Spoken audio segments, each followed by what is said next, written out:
unopera strong. Usatrust ng'anga wangu mawani. Streets on the beat.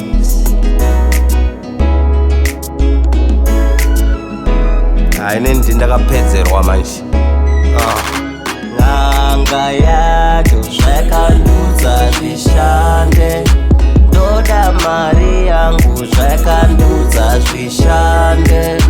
Ng'anga yacho zvakandudza zvishande, ndoda 6 wire yangu zvakandudza zvishande. Last week ng'anga yangu yakandinyepera kuti rudo rwedu ruchawedzera, asi ndaona hazvina kuzodaro.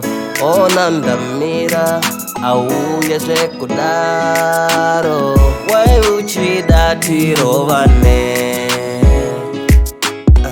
wai uchida tinetsane. Ng'anga yacho zvakandudza zvishande, ndoda mari yangu zvakandudza zvishande.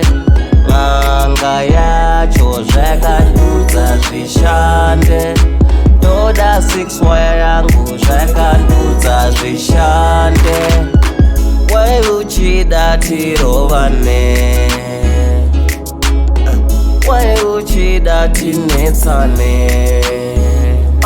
Ndandaenda kukankang'anga chinzi rudo ruchafaya, ndikatobaya kuMozambique ndikabhadhara 6 wire, ndichitofunga zviri nani fanana magaya. Ndikanzi wakashinga here, ndikati haisi nyaya. Ndikanzi panodiwa musoro wemusikana kunyanya mhandara, nekuvhekisika kwanga ndaitwa nakurohwa nehana. Ameno zvimaheu zvandikanwiswa ndakagara pamushana.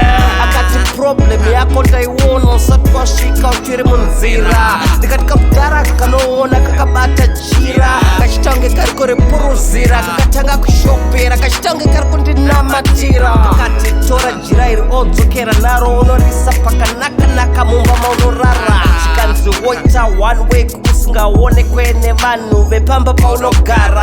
Woisa kajira kaya mumvura, wobva wanyatokavharira sobvo kaisa pasi pemubhedha, wodzoka nekajira kaya kasati kafedha. Asi pakanda kudzoka kajira kaya kakatanga kurema, ndobva ndatenga bhegi kwamutare ranga rine mavara matema. Mubhegi makuita kunge mune munhu ari kufema. Ndakavhura ndikaona mubhegi muchitange mune chinhu chokutaura nevoisi rekuyema. Chine zuda, fesi yacho kuita kunge yekwaJulius Malema.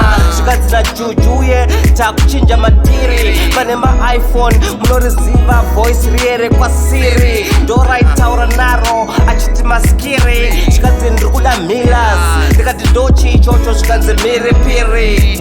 Ndakakuwara nemasasi mudhera chiroro, ndeudzwa masasa nzandamudzwa. Zvakandudza zvishande, ndoda